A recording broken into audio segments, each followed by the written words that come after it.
Pagbasa mula sa ikalawang sulat ni Apostol San Juan. Labis kong ikinagagalak na makitang ang ilan sa iyong mga anak ay namumuhay ayon sa katotohanan, alinsunod sa utos ng Ama sa atin. At ngayon, minamahal na ginang, hinihiling ko sa iyo na mag-ibigan tayong lahat. Hindi ito bagong utos, kundi isang dating utos na sa simula pa'y nasa atin na. Ito ang kahulugan ng pag-ibig na binabanggit ko. Mamuhay tayo ng ayon sa mga kalooban ng Diyos. Ito ang utos na ibinigay sa inyo noon pang una. Mamuhay kayo sa diwa ng pag-ibig. Sapagkat nagkalat sa sanlibutan ang mga mandaraya. Ayaw nilang kilalanin na si Hesukristo'y naging tao.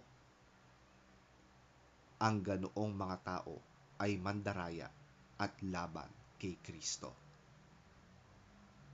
Mag-ingat nga kayo upang huwag mawalang saysay ang aming pinagpaguran. Sa halip ay lubusan ninyong makamtan ang gantimpala. Ang hindi sumusunod sa katuruan ni Kristo, kundi nagdaragdag pa dito, ay hindi nagpapasakop sa Diyos.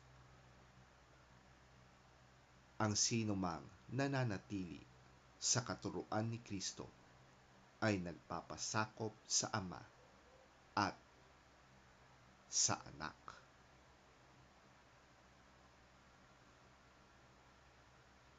Ang salita ng Diyos. Salamat sa Diyos.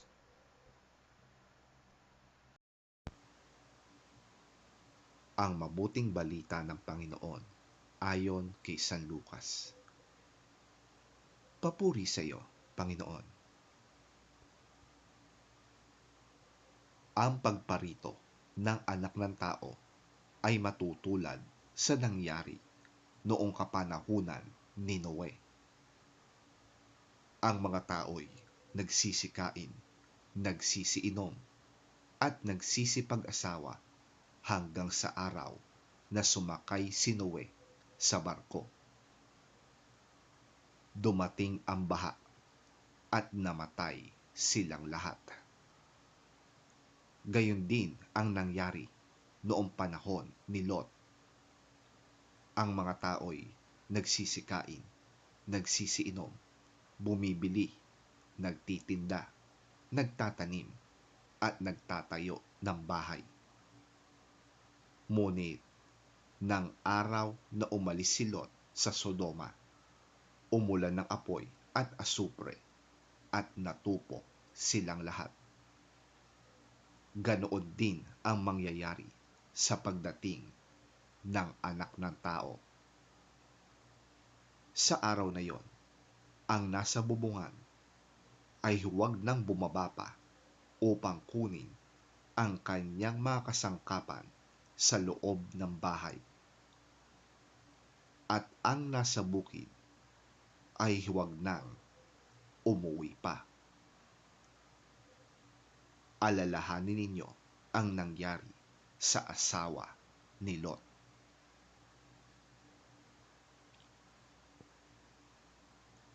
Ang sino mang magsikap na iligtas ang kanyang buhay ay mawawalan nito.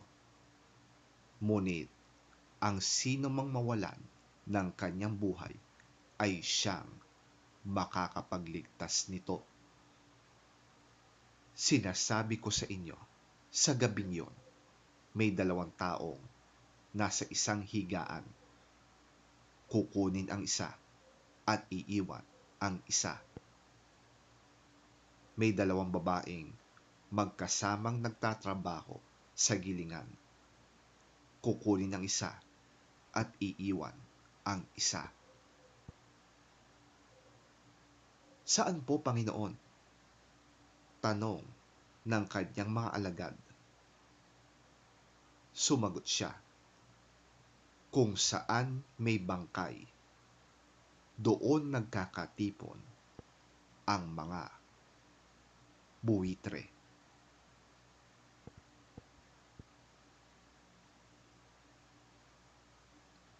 Ang mabuting balita ng ating Panginoon. Pinupuri ka namin, Panginoong Hesukristo.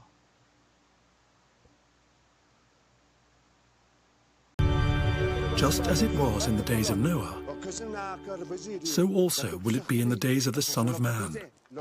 People were eating, drinking, marrying, and being given in marriage up to the day Noah entered the ark.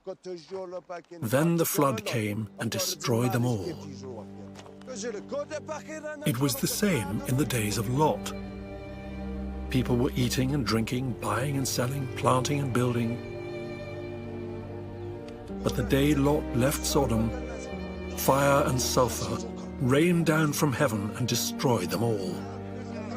It will be just like this on the day the Son of Man is revealed. On that day, no one who is on the housetop with possessions inside should go down to get them. Likewise, no one in the field should go back for anything. Remember Lot's wife. Whoever tries to keep their life will lose it, and whoever loses their life will preserve it. I tell you, on that night, two people will be in one bed. One will be taken and the other left. Two women will be grinding grain together. One will be taken and the other left.